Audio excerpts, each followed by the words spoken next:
Okay, इस lecture में हम पढ़ेंगे कि हम सरफेस टेंशन को किस तरह मेजर करेंगे। हम दो तरीके पढ़ेंगे।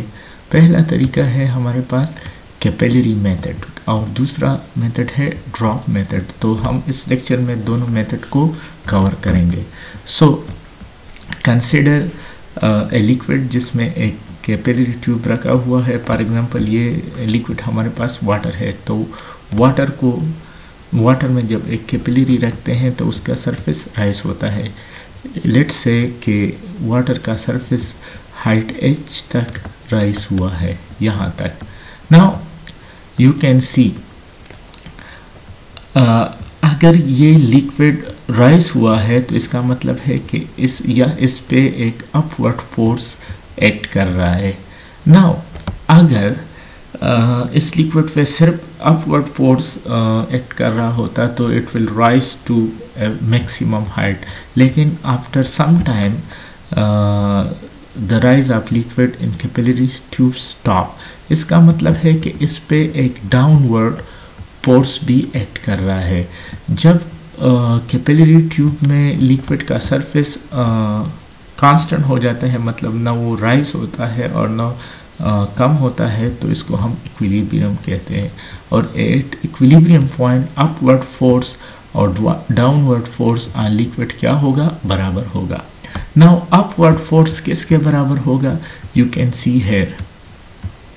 Late me change colour. Okay,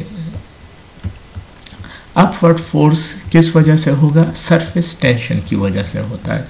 let's ये जगह हम क्या करते हैं, इसको मैग्नीफाई करते हैं, तो यू कैन सी यहाँ पे जो अपवर्ड फोर्स है वो किस वजह से है, वो सरफेस टेंशन की वजह से। किस वजह से, सरफेस टेंशन की वजह से है।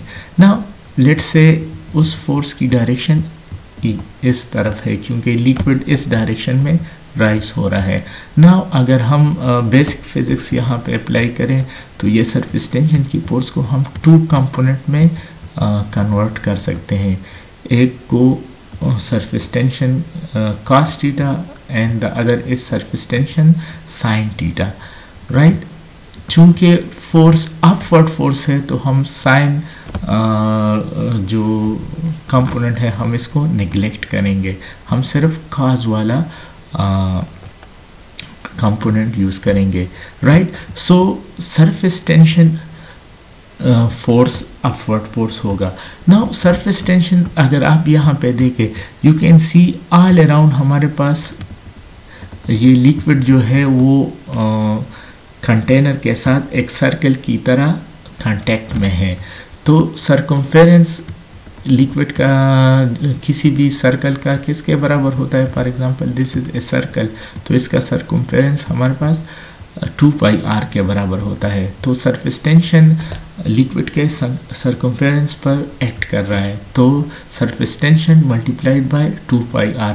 और हम जिस तरह मैंने आपको बताया कि हम खास component of surface tension use करेंगे। तो अपवर्ड फोर्स क्या होगा, सरफेस टेंशन जिसको मैंने इससे डिनोट किया है 2πr, चूँकि वो ऑल अराउंड सरकमफेरेंस पे एक्ट कर रहा है और खास कंपोनेंट।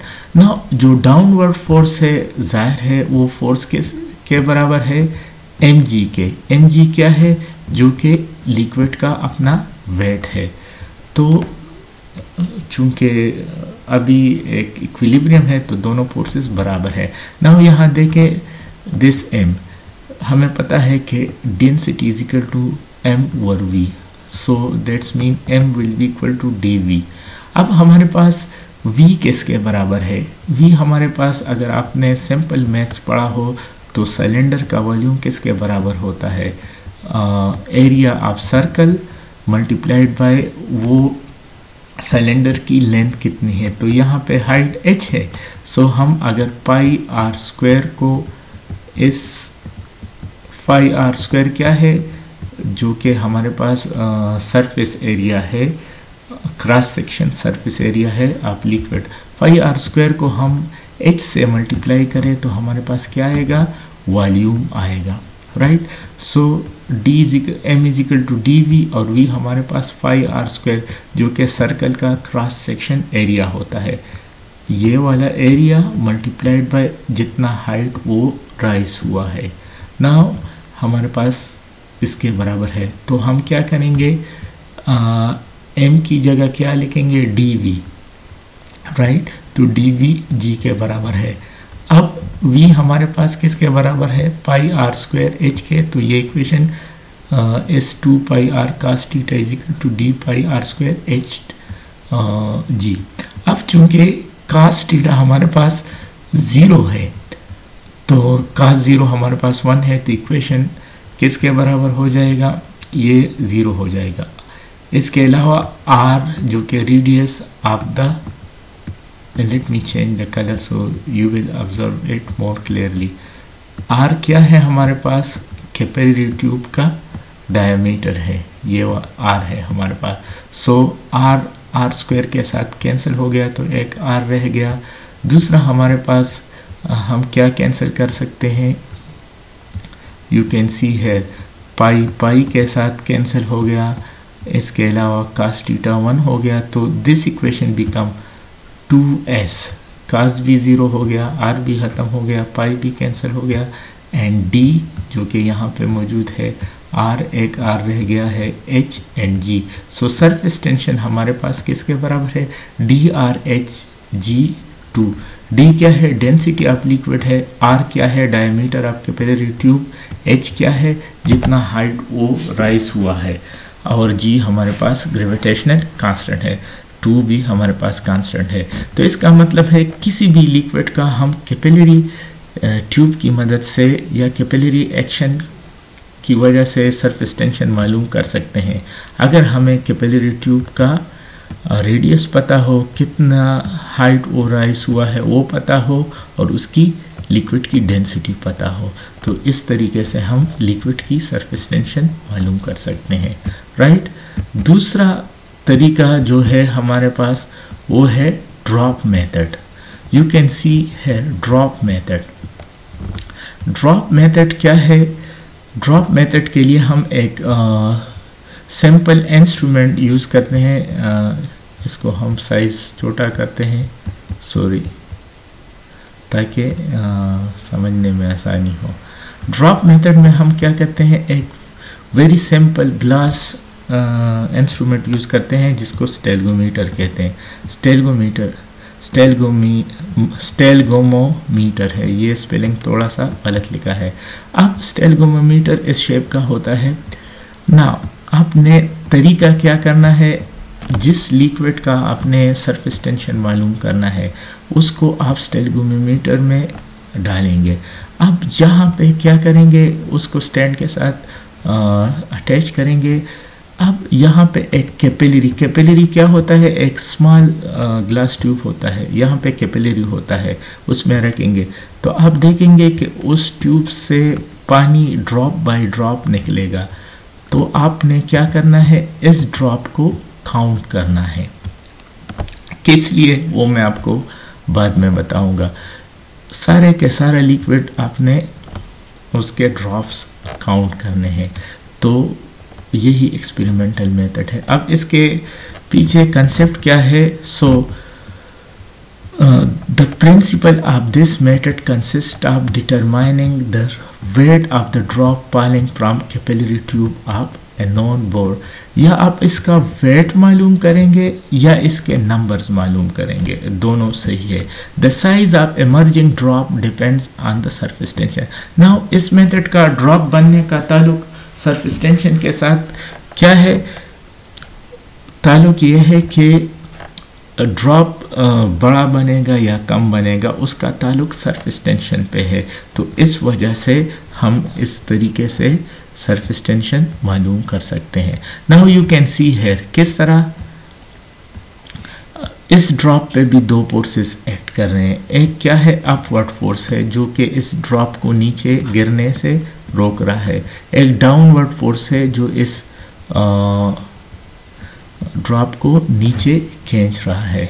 नाउ अगर इक्विलिब्रियम हो तो दोनों फोर्सेस क्या होंगे, इक्वल होंगे। नाउ यू कैन से यहाँ पे मैंने सरफेस टेंशन को गामा से रिप्रेजेंट किया है, तो सरफेस टेंशन इसको अपवर्ड फोर्स प्रोवाइड करेगा।